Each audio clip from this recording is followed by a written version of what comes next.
Hey everybody, today we are looking at section 10.2, which is going to be formulas for the area of a regular polygon. We are going to split this into two parts, one where we are going to use trig with our polygons and one where we are not. So the first one we're going to look at today is not using trig. Part 2 will be the area of triangles or area of regular polygons using trig. So the first thing that we want to talk about is the pieces and parts of a regular polygon. I want to remind everybody that a regular polygon is any polygon that has all of its side lengths are the same length and congruent, and all of its interior angles are also congruent. So it is both equilateral and equiangular. So let's break down some of the parts of this regular polygon. The first thing we need to know is this point in the middle is the center of the polygon. All right, then from the point or from the center to each vertex is a radius. So all of these CH, CG, CF, CE, and CD are all radii of my regular polygon. All right, the angle that is contained by the two radii, so if we were to look at this angle right here, is what is called a central angle. All right. And the next piece of information is if I were to go from the center perpendicular to each side, that is what is called the apothem. Some people pronounce it apothem. You will hear me use apothem. And that apothem is going to cut that central angle in half. All right, we're going to create two congruent triangles here. All right, so in this particular case, we have a regular pentagon. The center is C. The apothem is BC, and then I have all the radii, which are black, and one of my central angles is right here. This is also a central angle. This is also a central angle. This is one, as well as this one. So each one of these is going to be a central angle, and all of those central angles will also be congruent. So because if we look at all of the central angles all together, we see that they make a full circle. To find the measure of one of them, we're going to do 360 degrees divided by the number of sides. So in this case, 360 divided by 5 would give me the measure of each of those central angles. All right. So let's take a look at finding some more of those angle measures. So what we're looking at here is we have a regular hexagon. So the first thing that I want to do is I know that I have my radii drawn and my apothem. So this right here is my apothem, and the other dotted lines are my radii. I want to know the measure of each numbered angle. All right, so because it is a hexagon, I know that I have 6 sides. So to find the measure of angle 1, we are going to take 360 and divide that by 6, because again, all of the central angles together make 360 degrees. And when I just want to find one of those angles, there are 6 in the center, the same as the number of sides. So that means that the measure of angle 1 is going to be 60 degrees. All right, so this is 60 degrees right here. This is 60, this is 60, they're all 60 right here in the center. Okay, now I told you guys in the last slide that the apothem is going to cut that in half. So in order to find the measure of angle 3, we're going to take the central angle, which is 60 degrees, and we're going to divide it by 2. All right, so in this case, our central angle is going to be 30 degrees. And then last but not least, we want to find the measure of angle 2. So to find the measure of angle 2, what I'm going to look at is I'm going to look at this triangle right here. I know that we just found that this angle was 30 degrees. My apothem makes a 90-degree angle with the side. So look at what kind of triangle we have here. We have a 30, 60, 90. So the way that we can find the measure of angle 2 for all angle measures is take 180 degrees, because we've made a little triangle, minus 90 minus whatever the measure of angle 3 was. And then that will give us the measure of angle 2.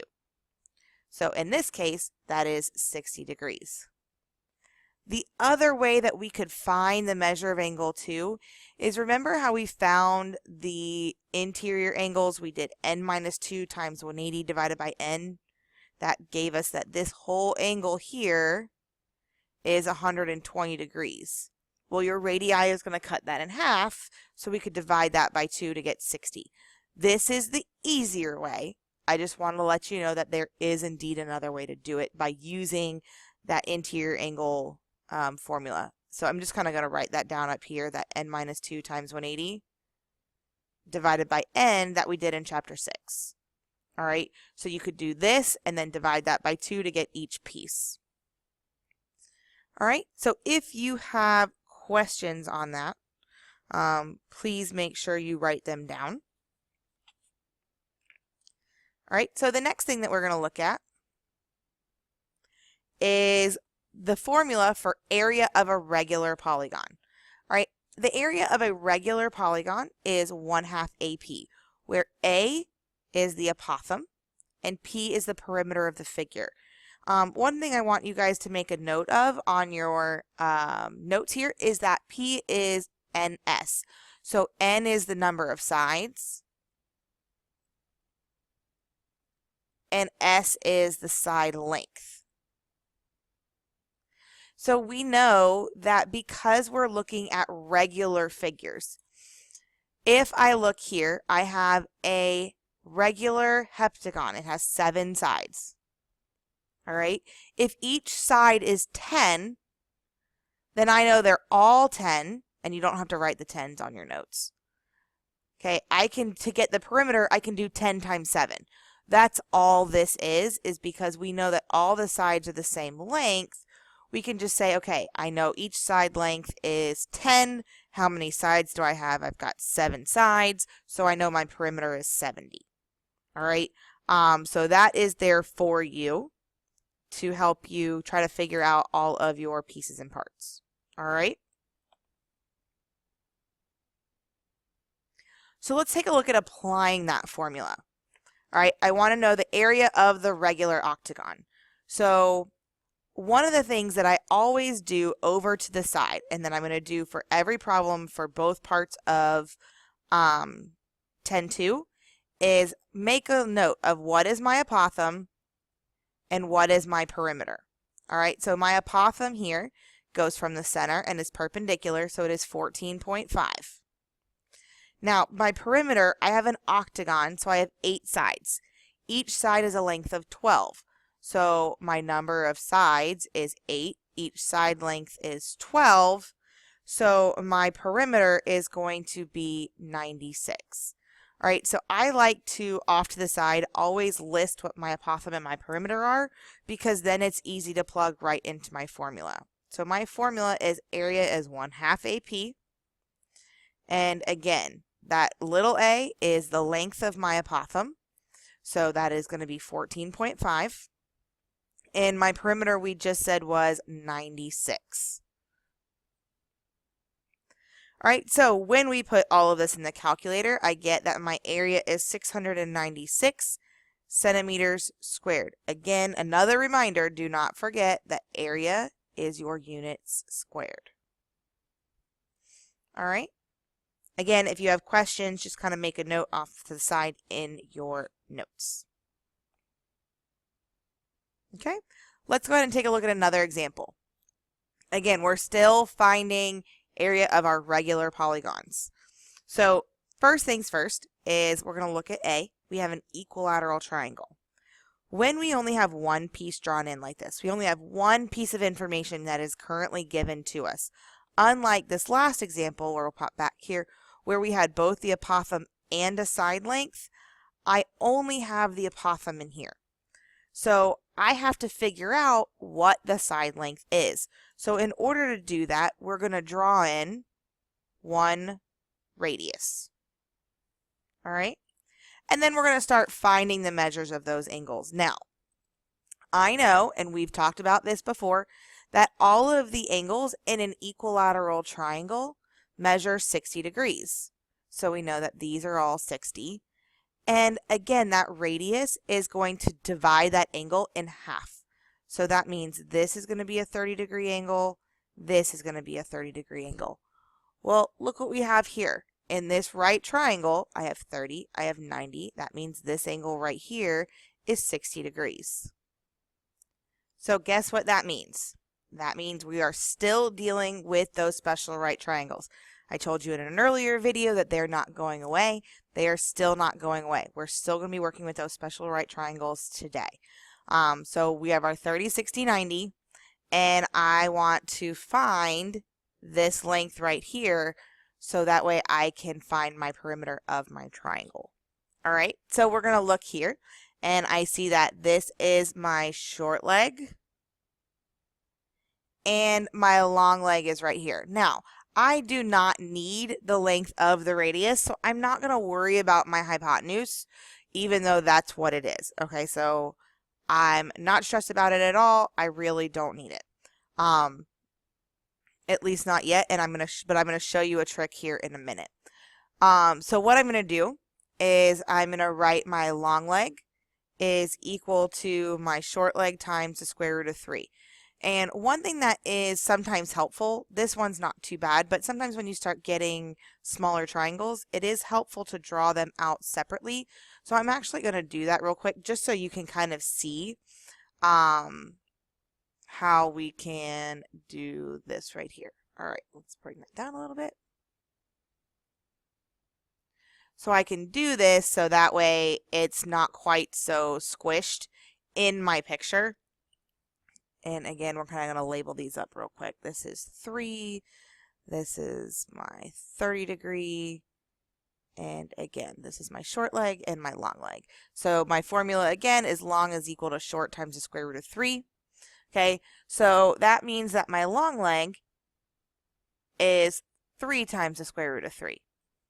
All right, so that means that I know that instead of an L right here, I can write 3 root 3. Well, now let's think about this for a second. That makes this whole side, if this is 3 root 3, then this also has to be 3 root 3. So the whole side together, I'm going to add them together, and I'm going to get that this is 6 times the square root of 3.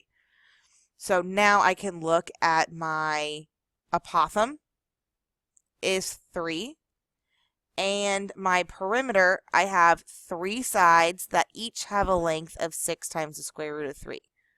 So my perimeter is going to be 18 times the square root of 3.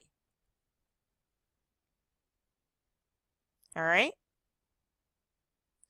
So then we're going to have our area formula is 1/2 our apothem times our perimeter. So our area is going to be 1/2 our apothem, which is 3, and our perimeter, which is 18 times the square root of 3. I didn't need this little parenthesis over here. All right, so when I multiply these together, again, we need to make sure that we are paying attention to the fact that we want our answers in simplest radical form. So if we wanted a decimal, we could put everything in the calculator. But since we want simplest radical form, we're going to do 1/2 times 3 times 18. And we're going to get 27 times the square root of 3. Again, our unit is meters, so it is meters squared. All right. Now, there is an additional way to solve this, and that is by using the area of a triangle formula. So what I'm going to do is I'm actually going to kind of move this for a second. You don't have to write this down if you don't want to, and that's fine, but I just kind of want to show you how we could do this a different way. All right, again, I know that each of my angles are 60 degrees. Well, if I were to draw in this radius from the center to this top one, well, then this angle up here, this is actually going to be a straight line. Not all of them are. Your apothem and your radii don't often make a straight line. But in this case, in the case of an equilateral triangle, they do.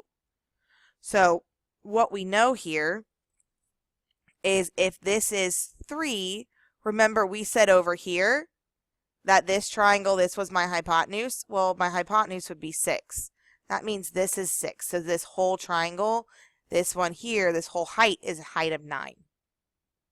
Then that's my long leg, and that would give me back to this is 3 root 3. And that this is 3 root 3, and that this is 6 root 3. Again, by using this 30, 60, 90 triangle rather than a littler one. And then from there, I could do 1/2 base times height because it is still a triangle. But sometimes with these, it is still easier just to do the 1/2 AP. It is totally up to you, however you choose to do this.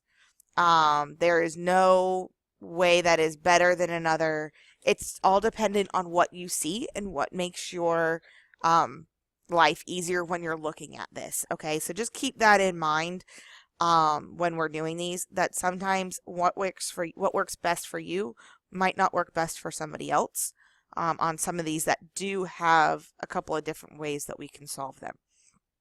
And namely, that is one of them. And then we're going to talk about squares here in a minute, that they also have a multitude of ways to solve. So let's go ahead and take a look at part B. All right, I'm given that my apothem has a length of 14. Again, I only have one piece of information here, so I want to draw in my radius to create that triangle. Now, I have a hexagon. So again, if we look back at this first example, we know that that angle in a hexagon, that top angle, is 30 degrees. Because remember, we got there by saying we did 360 divided by 6 was 60. Then we divided that by 2. All right. So this angle here up top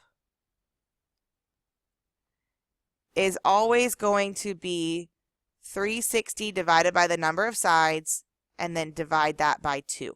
We'll kind of hit that even harder in the second video for 10-2. Okay, so when we do 10-2 part 2, we'll do this even more. But you can always go back to that video that we just did, or that example that we did earlier, to see, try to move this over a little bit, to see where we got that 30-degree angle from. So up here, this one is going to be 30, which means that this angle down here is going to be 60. So again, you can draw your triangle out separately if you'd like to. This is going to be my long leg, and this is going to be my short leg.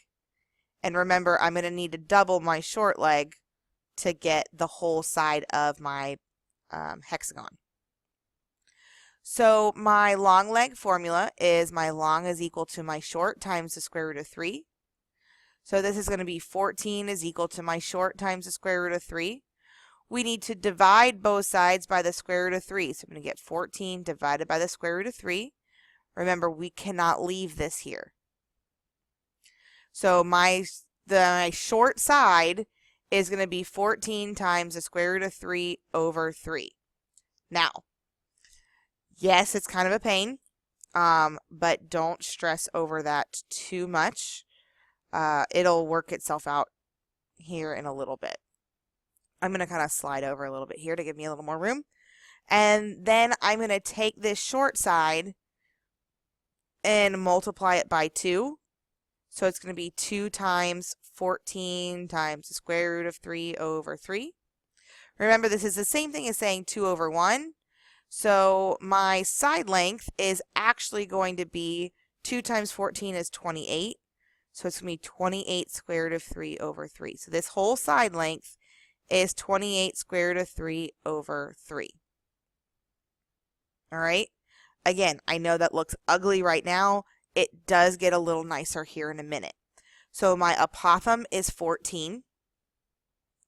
My perimeter is, okay, I have a hexagon, so I have 6 sides. So it's going to be 6 times 28 times the square root of 3 over 3. Again, let it go. It'll be fine. I promise it does work itself out. Because look right here. If I do 6 divided by 3, that's 2. So then I can do 2 times 28, and that gives me 56. So this is 56 times the square root of 3 is my perimeter. So it goes from this kind of ugly mess to something a little bit nicer. So again, we're going to go with our area is 1/2 AP. So our area is going to be 1/2, the apothem, which was 14, and the perimeter, which we said was 56 times the square root of 3. All right, so half of 14 is 7. 7 times 56 is 392. So this is 392 times the square root of 3 inches squared. Okay, I know these can be a little bit of a challenge, so it's just really important that we kind of stay calm through the process, okay? And really just focus on hammering in those special right triangle formulas, okay? Because once we know what our pieces are, then we can find our area without too much problem. All right, so it's just right now using those special right triangles to help us find all the pieces and parts of our polygon. All right, let's take a look at another example. All right, we have regular polygons, so we have squares here, and we want to find the area, and if necessary, leave in simplest radical form. All right. Number 1, remember that yes, squares are regular polygons, so we could absolutely use 1/2 AP. However, is that necessarily the easiest way to find the area of a square? And that answer is absolutely not. All right. So one of the big things here is that, yes, I can draw in my radius right here. It's going to cut this angle in half. I'm going to get a 45, 45, 90. And remember that the legs of your 45, 45 are the same. So this is 12. So this is 12. So the whole side length is 24, which means this side length is also 24. Or the other way we can realize that is by saying, okay, if this apothem is 12, well then the apothem straight up to the other side is also 12, and that gives us that this length is also 24. All right, so when we have the apothem of a square, the easiest thing to do is just find the side lengths, and then remember that a square is also a parallelogram. So we can use area equals base times height. So it's 24 times 24. So our area is 576 centimeters squared. Okay, otherwise I'd be multiplying 1/2 times 12, and then I'd multiply by the perimeter, which would be 24 times 4. So you can absolutely still use your regular polygon formula, but for squares, it's very rarely the easiest thing. It's usually the most difficult thing is to try to do that. All right, so then the next one we're going to look at is B, where I'm given the radius is 16 feet. Well, remember, if I draw in the other radius, and then I draw in the radii to the other side, well, in a square, those are my diagonals. So remember, a square is a rhombus. So the diagonals are congruent, and they bisect each other. So that means that this is 16. That means that this is 16, and it means that this is also 16.